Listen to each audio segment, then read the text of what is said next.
Las muertas de Juárez, la desinformación y teorías de conspiración. Vamos a hablar de sectas, de tráfico de órganos, asesinos seriales, películas snuff, asesinatos por diversión de los ricos hijos de narcos de Juárez, o de la brutal vida cotidiana y de putrefacción de la sociedad con su asqueroso machismo arraigado y llevado violentamente a las últimas consecuencias y combinado con la violencia doméstica, la explotación sexual y un gobierno que no sabía qué hacer con el tema. Y hasta la apatía oficial, pues muchas de las muertas solo eran obreras pobres que no contaban, pues no contaban y no costaban la investigación para las autoridades corruptas de esa época. Son una de las varias hipótesis y teorías de por qué Ciudad Juárez, Chihuahua fue noticia nacional e internacional sobre los cientos de mujeres asesinadas en dicha ciudad. Pues les compartiré información oficial y no oficial basándome en archivos periodísticos, publicaciones académicas y testimonios de lo que se llegó a contar sobre el tema, con artículos de la revista Proceso, publicaciones académicas de Patricia Galayana, el blog Hablemos de Feminicidio, que fue un proyecto de psicología comunitaria de la Facultad de Ciencias de la Conducta de la Universidad Autónoma del Estado de México, y reportajes de Contralínea. Y cabe aclarar que no pretendo hacer pasar este podcast como de investigación, sino solo de divulgación de información que a mí me parece relevante.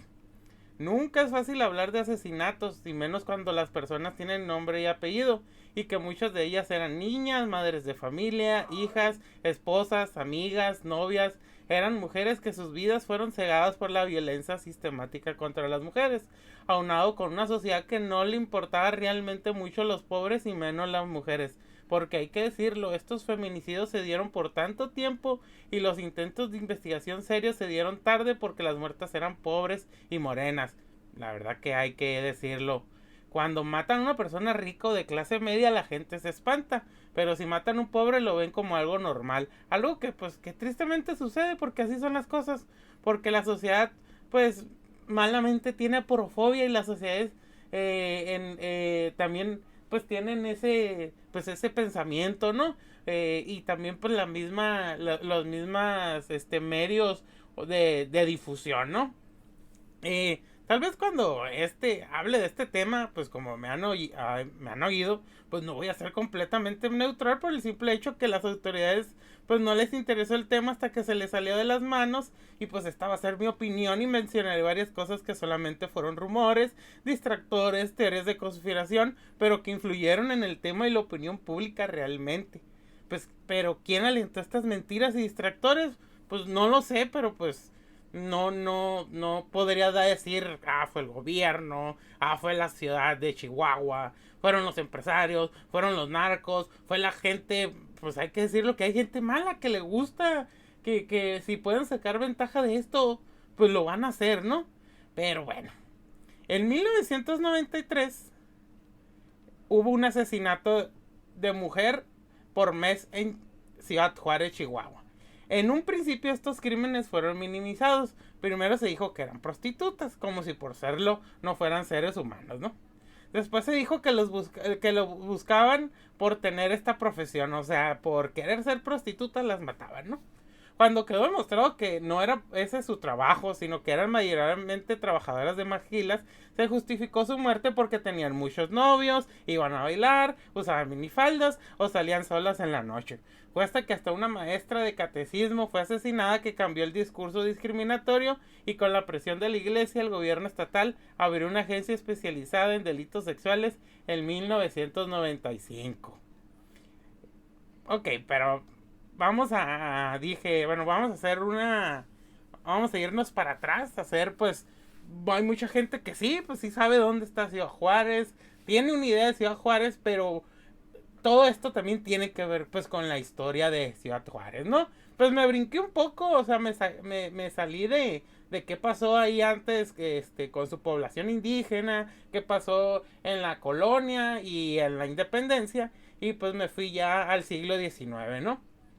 Ya en el siglo XIX, una vez concluida la guerra de conquista territorial de Estados Unidos sobre México, en 1848, el Paso del Norte se convierte en frontera nacional por el Tratado de Guadalupe Hidalgo.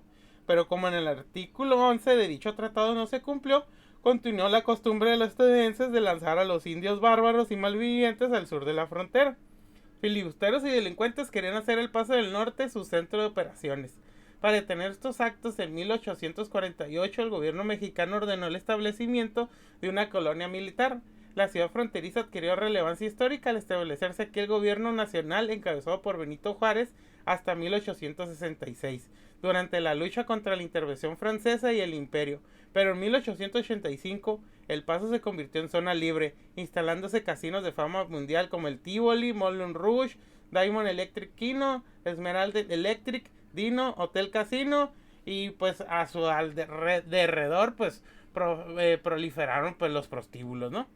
El 29 de julio de 1888 se le dio la categoría de ciudad y en honor a Benito Juárez lleva el nombre de Ciudad Juárez, ¿no? De Paso del Norte cambió pues a Ciudad Juárez. Por ello dejaría de ser zona libre en 1905, aunque los casinos y demás centros de vicio continuaron operando hasta 1935. Así como los negocios que surgieron durante la ley seca de Estados Unidos, como la producción de whisky de la compañía Waterfield. A partir de la década de los 70, Ciudad Juárez registró el mayor aumento de población dedicada a la actividad industrial. Se consolidó como la ciudad más dinámica del estado a raíz del auge del programa maquilador, con una participación mayoritariamente de la población femenina. En Ciudad Juárez confluyen, además del contrabando y los prostíbulos, la delincuencia organizada de ambos lados de la frontera, la inmigración ilegal, los cientos de maquiladoras nacionales y extranjeras y la trata de mujeres. Ok. O sea, estamos viendo que en la misma historia de Ciudad Juárez, cómo, o sea, cómo se está dando el cóctel perfecto pues para estos asesinatos. Que también cabe aclarar que ya en ciertas fechas, y de hecho, digamos que en el sexenio pasado y antepasado, en el Estado de México se mataban más mujeres que en Ciudad Juárez. La única diferencia es que no había tanta exposición mediática de las muertas del Estado de México que de las muertas de Juárez. ¿Por qué? Porque las muertas de Juárez se quedaron en el inconsciente colectivo, se hicieron parte pues hasta de series, de películas, de reportajes, de libros de ficción. Hubo mucha atención mediática a lo que pasaba, pero nunca a la solución, ¿no?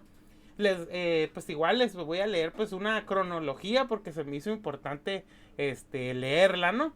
El 23 de enero de 1993, tras aparecer el cadáver de la niña Alma Chavira Farel, violada y estrangulada, organizaciones civiles inician el recuento que entre 1985 y 1992 habían sido asesinadas 37 mujeres. El 13 de octubre de 1995 fue detenido el químico egipcio Abdel Latif Sharif, pero los crímenes continuaron. Los medios lo nombraron como el Chacal de Juárez. En abril de 1996 fueron detenidos 8 miembros de la banda Los Rebeldes, dirigida supuestamente por Sergio Armendáriz el Diablo. Se acusó a Abdel Latif de pagarles desde la cárcel $2,500 por cada mujer que mataran por él. En 1998 se crea la Fiscalía Especial para la Investigación de Homicidios de Mujeres en la Procuraduría General de Justicia de Chihuahua, después sustituida por la Fiscalía Mixta, integrada por miembros de la Procuraduría General de la República y de la Procuraduría de Chihuahua. En mayo de 1998, la Comisión Nacional de Derechos Humanos aprueba la recomendación 4498 al gobierno de Chihuahua y al municipio de Ciudad Juárez, que incluye medidas para subsanar los fallos de la investigación. En 1999 fueron detenidos varios miembros de la banda de los Ruteros. En marzo de 1999, el egipcio Abdel Latif es condenado a 30 años de prisión por el asesinato de Elizabeth Castro García. En 1995 se le atribuyeron otros 7 homicidios ocurridos en 1999, cuando ya estaba incomunicado en prisión. Nomás fíjense lo que pasó, ¿no? En el 2001 se incluye en el Código Civil de Chihuahua 2 disposiciones para prevenir la violencia familiar. El 9 de noviembre del 2001, tras el hallazgo de 8 cadáveres en un campo algodonero, son detenidos Víctor García Uribe el Cerillo y Gustavo González La Foca, que confiesan bajo torturas pues los asesinatos. González fue asesinado el 8 de febrero del 2003 en su celda. En febrero del 2003, dos organizaciones civiles, la estadounidense Equality Now y la mexicana Casa Amiga, denuncian a México ante la ONU por violar la Convención sobre la Eliminación de todas las formas de discriminación contra la mujer. En marzo del 2003, la Procuraduría General de la República asume la investigación de 14 casos tras una denuncia de tráfico de órganos. El 7 de abril del 2003, el ombudsman José Luis Soberanes califica los crímenes de vergüenza y emergencia nacional e insta al gobierno del presidente Fox a encabezar las investigaciones, tras una polémica suscitada sobre las competencias de los gobiernos federales y estatales. La PGR divulga en el mayo del 2003, la PGR divulga un informe pericial sobre 8 mujeres violadas y asfixiadas. Eran menores de 15 años, de estatura no superior a unos 65 metros, delgadas y con el cabello largo. El 31 de julio del 2003, familiares de las víctimas denuncian el acoso y la incompetencia de las autoridades de Chihuahua ante el representante del Alto Comisionado de la ONU, Ander Kompas. En septiembre de 2003, 6 expertos de la ONU, entre ellos el fiscal español anticorrupción Carlos Castracena, visitan Ciudad Juárez para evaluar el estado de la justicia. Según Castracena, hay un colapso institucional, un fracaso del sistema de justicia en su integridad. El 24 de octubre del 2003, según un informe de la Comisión Interamericana de Derechos Humanos, se advierten progresos, pero el caso es demasiado grave y requiere un esfuerzo mucho mayor. El 17 de octubre del 2003, el gobierno mexicano nombra a Guadalupe Morfín como comisionada especial para prevenir y erradicar la violencia en Juárez. En octubre del 2003, miembros de la Comisión de la ONU para la Erradicación y de la Discriminación contra la Mujer recogen testimonios en Ciudad Juárez. El 9 de diciembre del 2003, el informe de la ONU Diagnóstico sobre la situación de derechos humanos en México, elaborado a petición del presidente Vicente Fox, exige un mayor compromiso gubernamental para esclarecer los crímenes. 31 de enero del 2004, la PGR presenta la nueva Fiscalía Especial para la Atención a Delitos Relacionados con los Homicidios de Mujeres en el municipio de Ciudad Juárez, dirigida por María López Urbina. El 7 de abril del 2004, la Comisión Mexicana de Defensa y Promoción de los Derechos Humanos y la madre de una víctima denuncian a México ante la Comisión de Derechos Humanos de la ONU, reunida en Ginebra, Suiza. El 26 de mayo del 2004, según el informe anual de Amnistía Internacional, la Fiscalía Especial hizo limitados progresos, ¿no? En octubre del 2004, ONGs mexicanas denuncian ante la Comisionada Internacional de Derechos Humanos que Víctor García Uribe El Cerillo fue condenado a 50 años de cárcel por la muerte de 8 mujeres sin que existieran pruebas en su contra, salvo la confesión bajo tortura. El 6 de enero del 2005, 2 jueces mexicanos condenan a 11 miembros de dos bandas de choferes a 113 años de cárcel, cada uno por al menos 6 asesinatos. La banda de los Toltecas, encabezados por Jesús Manuel Guardado, alias el Tolteca, eran conductores de vehículos de transporte público. Una víctima del Tolteca de 3 años sobrevivió a su estrangulamiento y le acusó. En marzo del 2005 se da la destitución de López Urbina como fiscal especial y el nombramiento de Mirel Rocati, expresidenta de la Comisión Nacional de Derechos Humanos, la cual anuncia que pedirá ayuda al FBI y a la Unión Europea. En junio del 2005 se crea la Policía Industrial para proteger a las miles de obreras de las plantas de ensamblaje de Ciudad Juárez. En febrero del 2006, Flor Rocío Munguía se convierte en la 10ª responsable que asume la Fiscalía Mixta para la Atención de Homicidios de Mujeres en Ciudad Juárez, creada 10 años antes. O sea, imagínense, por año cambiaban de fiscal, ¿no? El febrero del 2006, el gobierno mexicano creó una Fiscalía Especial para investigar delitos contra las mujeres en todo el país, en reemplazo de la que funcionó en Ciudad Juárez. 17 de febrero del 2006, el gobierno mexicano descarta que los 379 crímenes de mujeres en la última década de Ciudad Juárez fuera obra de asesinos en serie y afirma que todo México afronta la brutal realidad de la violencia de género, incluida la intrafamiliar. El 6 de marzo del 2006, el jefe del Servicio Forense de Ciudad Juárez es suspendido mientras investiga la salida de osamentas y pérdida de 8 expedientes de feminicidios. En noviembre de 2006, el secretario de Gobernación Interior, Carlos Abascal, pide perdón a las madres de las mujeres asesinadas al presentar el tercer informe de la Comisión para Prevenir y Erradicar la Violencia contra las Mujeres en Ciudad Juárez. De los más de 400 expedientes, en 160 hay personas condenadas a prisión. En 70 se está en proceso de sentencia, 15 archivados porque el agresor se suicidó en el acto, 16 fueron trasladados al Tribunal de Menores y 140 están en proceso de averiguación. En enero del 2007, un grupo de investigadores argentinos identifican tras años de indagaciones los restos de 30 mujeres asesinadas en Ciudad Juárez.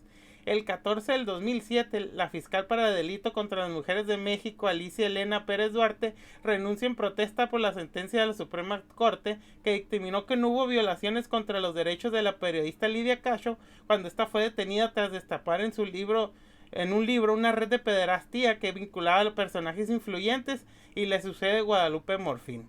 En febrero del 2008 a febrero del 2009, el gobierno federal envía a Chihuahua 10.800 efectivos militares y policías federales para combatir la violencia generada por el narcotráfico. En el 2008 se producen 1.607 asesinatos en Ciudad Juárez, la mayoría ligados a bandas de narcotraficantes. En noviembre de 2009 se identifican como las hijas del Toteca los dos cadáveres encontrados brutalmente asesinados 4 días antes. La autopsia reveló que ambas menores, una de 14 años y una de 15, fueron violadas, golpeadas y arrastradas. Cada una presentaba un balazo en la cabeza. El 10 de diciembre del 2009, la Corte Interamericana de Derechos Humanos condena al Estado mexicano por la falta de investigación en el caso Campo Algodonero del 2001. En el 2009 se producen 2.635 asesinatos en Ciudad Juárez, de ellos 184 fueron mujeres. Bueno, a finales de la década de 1990 se empezaron a divulgarse los nexos entre los feminicidios de Ciudad Juárez, algunos policías locales y la mafia juarense, sicarios y secuestradores. 3 agentes federales que investigaban los vínculos de la línea fueron detenidos por policías vinculados a esta. Fueron encarcelados en 1998 por secuestro.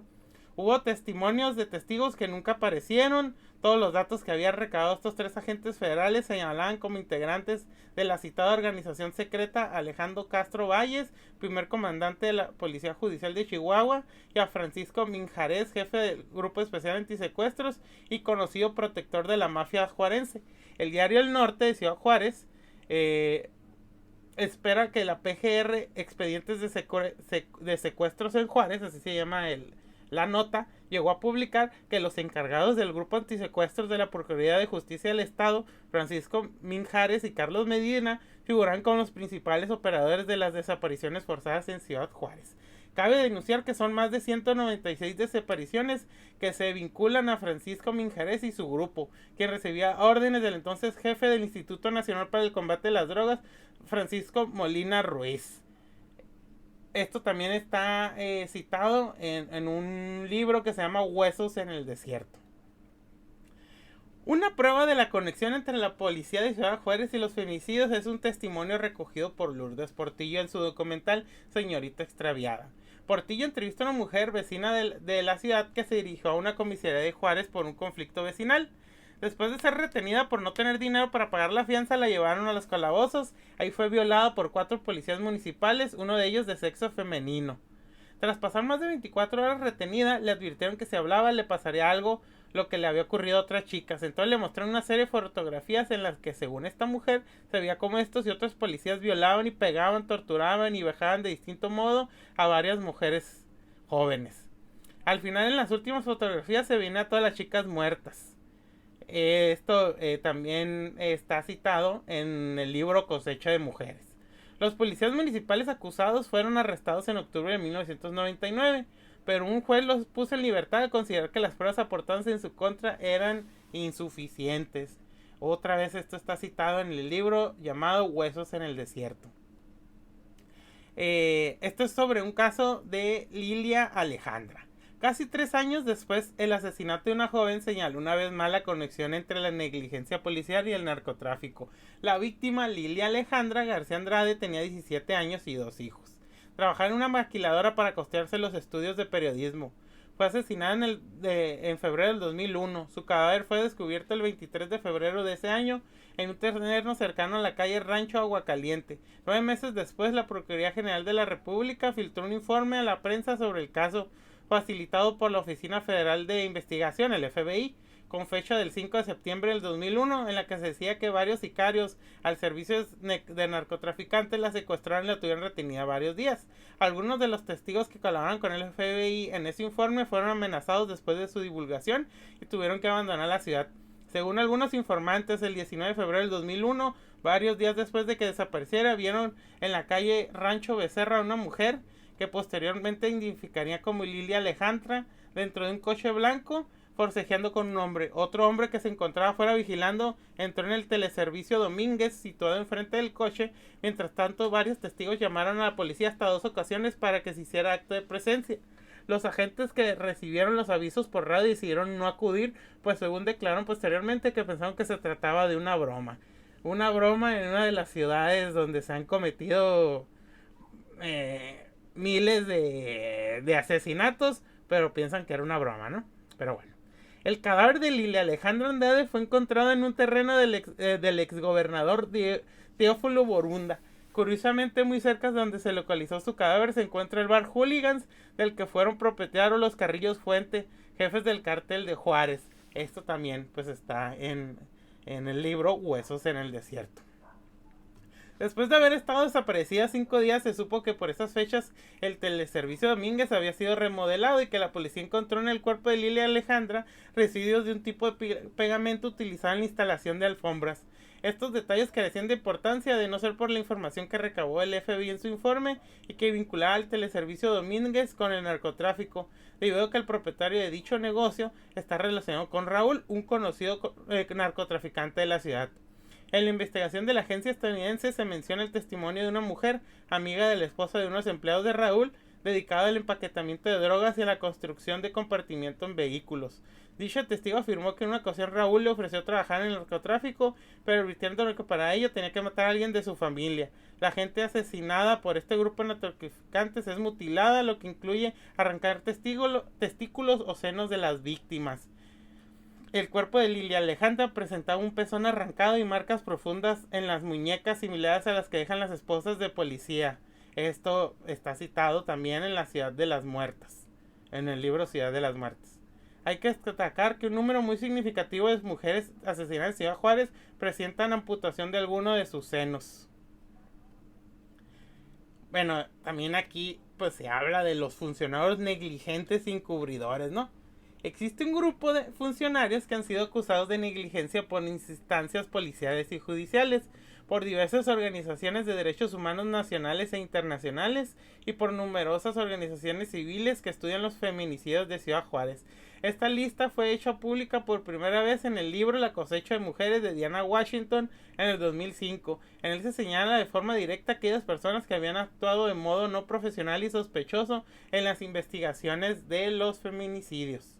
Es probable que los funcionarios de la lista formaran parte en su momento de una iniciativa definida por los principales responsables de los feminicidios, el evitar que se supiese quién había cometido los crímenes, fabricando a su vez culpables que permitiesen dar sensación de justicia a la sociedad civil. Podemos identificar un patrón de actuación de todos los servidores públicos que trabajan de forma conjunta para entorpecer las investigaciones, dentro del cual se establecería una especie de jerarquía de la negligencia, siendo inversamente proporcional la gravedad del mismo respecto al cargo que se ocupara. Todo estaba perfectamente estudiado para retrasar y paralizar las investigaciones sobre los asesinatos, actuando todos estos funcionarios a modo de cadena perfectamente sincronizada. Todo esto pues lo dice Diana Washington en su libro Cosecha de Mujeres. También se habla pues de los empresarios, que pues con el paso del tiempo pues según esto se establecían distintos pactos del narco con diversas autoridades policiales, militares encargados en la lucha contra el narcotráfico. El cártel de Juárez era intocable pues en esas épocas, ¿no? Su riqueza era tal que podía comprar todo y a todos, incluso podía adaptar la justicia y la guerra contra el tráfico de drogas a su favor. Sin embargo, todo parecía indicar que en la ecuación policía-narcotraficantes faltaba una incógnita, la cual ayudaría a entender el grado de impunidad que se vivía en Ciudad Juárez y su porqué aquí pues fueron de nuevo algunos medios de comunicación, pues que obviamente querían hablar con la verdad, que difundieron el testimonio de una chica que había sido violada masivamente en una fiesta. Sus agresores sexuales fueron reconocidos por ella como figuras muy importantes y respetadas de la ciudad, entre quienes destacaban miembros de una importante familia que posee grandes empresas vinculadas al petróleo y al gas, ¿no? Esto es también se habla de ello en la ciudad devorando a sus hijas, ¿no?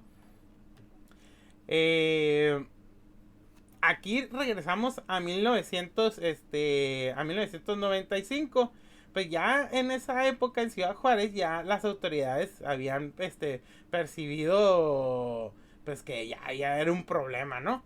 Pero de los responsables no había ni un rastro. Sin embargo, pronto pues las propias autoridades fabricarían pues un culpable que encajasen perfectamente en el perfil que se tenía. Había cierta pista ya en el verano de 1995 cuando aparecieron en el Lote Bravo, que es un terreno semidesértico de la ciudad, el cuerpo de 3 jóvenes de entre 17 y 20 años. Las 3 eran morenas, delgadas, de pelo largo y de clase humilde. Poco después, el 3 de octubre de 1995, la Policía Judicial del Estado de Chihuahua detuvo a Abdel Latif Sharif, un químico de 49 años de nacionalidad egipcia que se había mudado recientemente a Ciudad Juárez para trabajar ahí en las fábricas, ¿no?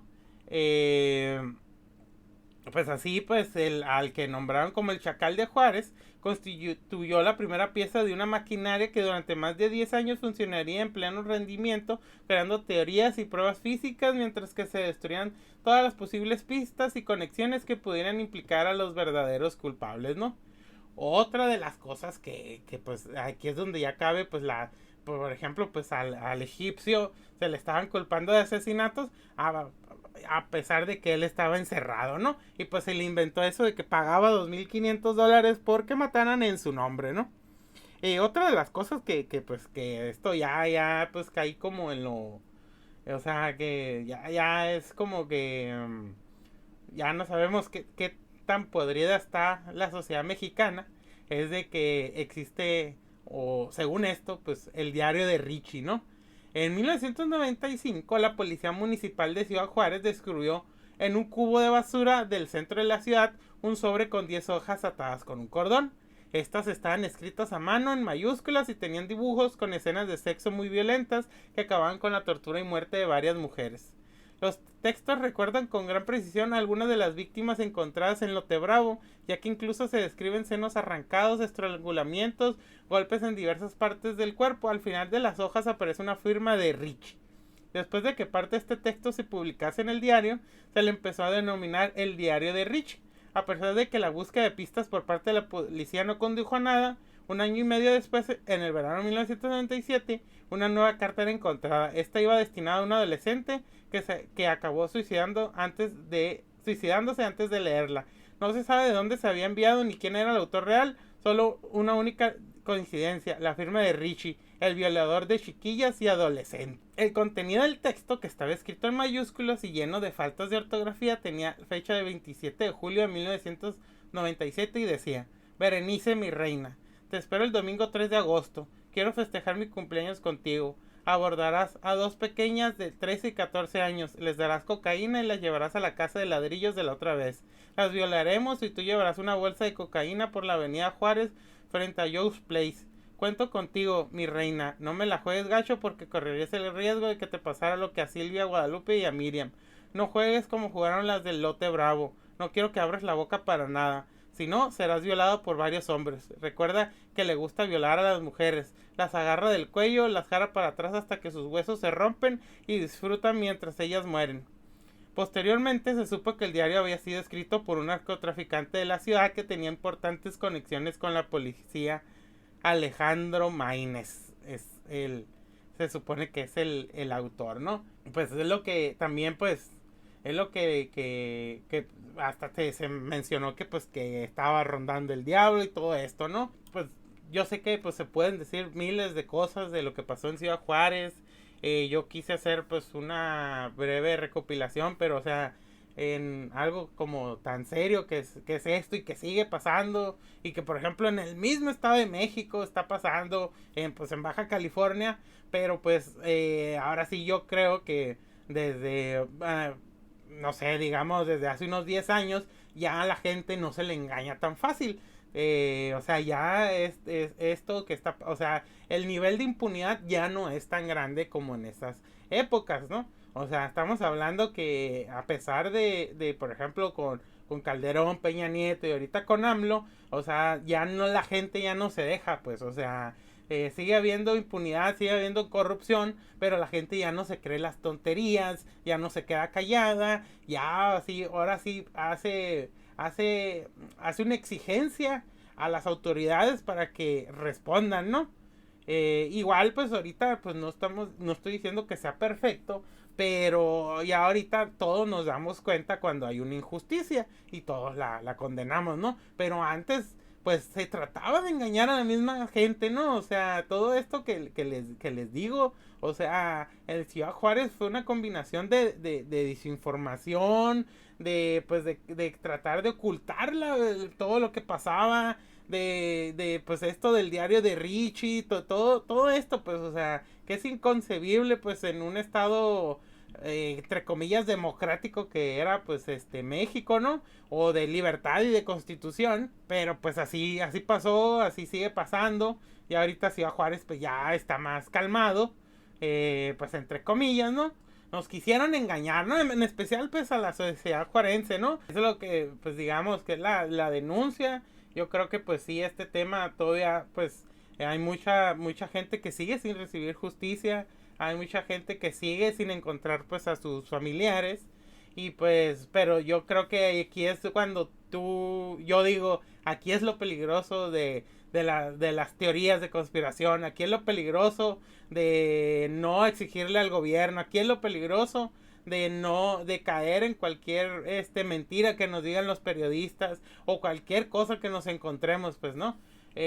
Aquí vemos cómo es que las noticias falsas funcionan, ¿no? O sea, y vemos cómo las usó pues el mismo gente de parte del gobierno, porque pues cabe aclarar que no, o sea, ningún gobierno federal pues obviamente quería solucionar esto, pues, o sea, era una espina clavada y era algo que se hablaba hasta en los debates presidenciales y era algo que se les exigía siempre que venían para acá, pues, que solucionaran lo de Ciudad Juárez, ¿no? De las muertas de Juárez, que pues mucha gente dice pues que no son, porque hablar de muertos de que pues todos nos vamos a morir, sino pues de las asesinadas de Juárez, ¿no? También hay que decir que otra de las cosas que se decía es que había estadounidenses que pagaban para que se hicieran películas snuff.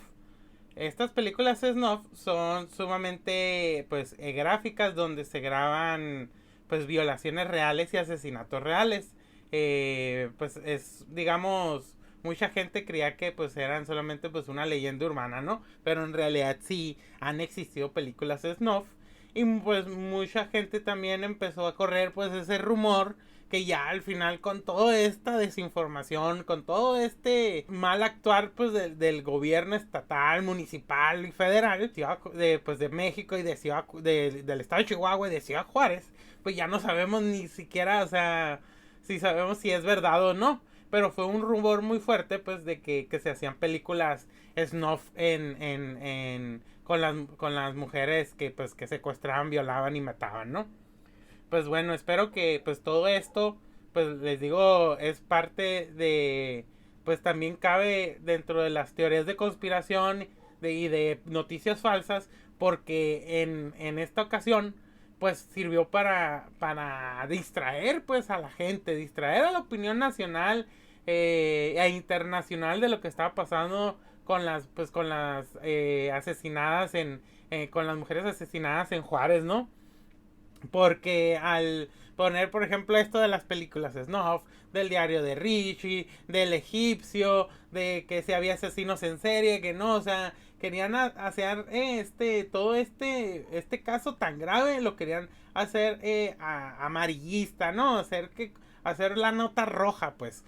Y confundir tanto a la gente que ya no sabían que era real o que no, pues obviamente pues yo todo esto lo hago, pues yo creo que es un tema que no debemos de olvidar, es un tema que pues repito, está todavía actual, por, digamos, en el Estado de México, también aquí en Baja California, pero obviamente que no en esos niveles. Y pues solamente recordarnos de que también, pues eso sí lo dice pues mucha gente, es de que pues gente se aprovechó también pues del momento, ¿no? Del caos, se les hacía pues fácil, ¿no? O sea, matar. De hecho, hubo testimonios así de gente, pues decían así de que mataban a una mujer. Ah, pues fue el Richie. Ah, pues fue el egipcio. Ah, pues fueron los gringos. O sea, ya como que a la misma gente de tanta desinformación, pues lo miraban hasta ya algo normal, ¿no?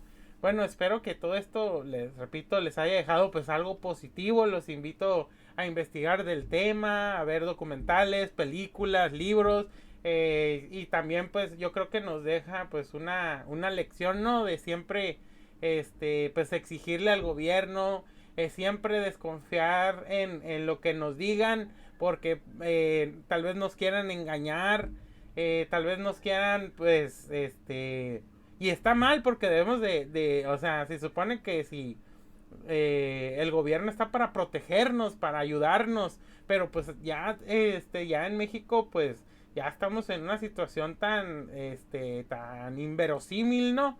Que tan rara, tan surreal, que pues tenemos que estar viendo que las autoridades hagan en realidad su trabajo, ¿no? Que también cabe aclarar que pues hay veces que hay personas que quieren hacer su trabajo, pero los bloquean de cierta manera. O sea, sí es un tema pues muy difícil, pero pues no imposible, ¿no? Y pues lo vemos en todas estas señoras que buscan justicia para sus hijas, hermanas, esposas asesinadas. Y pero pues espero que esto les haya servido de algo, ¿no? Y pues nos estamos viendo.